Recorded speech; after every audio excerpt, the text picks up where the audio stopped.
Aujourd'hui, c'est le premier jour du festival Japanime Reims.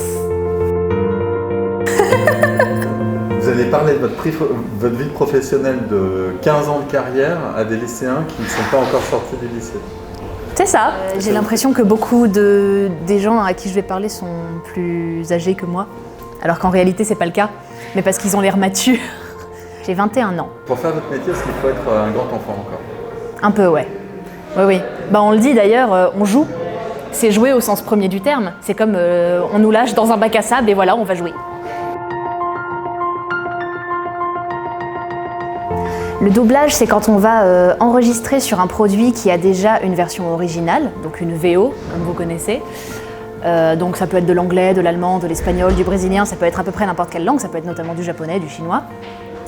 Et donc nous, ce qu'on va faire, c'est doubler. On va poser notre voix sur une version qui est déjà existante, mais on va créer la nôtre. Création de voix, en revanche, ça va être, il n'y a pas de VO. On est sur de la totale création. Souvent, ça se fait sur de l'animation, et notamment de l'animation française. Et là, on est en création de voix. C'est nous qui créons de A à Z la version originale, en fait. Autant parfois un acteur peut parler très vite comme ça et avoir des mouvements de bouche qui sont hyper rapides et un petit peu saccadés, autant parfois il peut y avoir vraiment des syllabes très marquées. Que ce soit en doublage, en théâtre, en acting, ça reste les mêmes études. C'est des études de théâtre. Parce que le théâtre, c'est l'essence même du jeu. C'est comment tu vas gérer ton corps dans le jeu, comment tu vas retranscrire telle ou telle émotion. Nickel.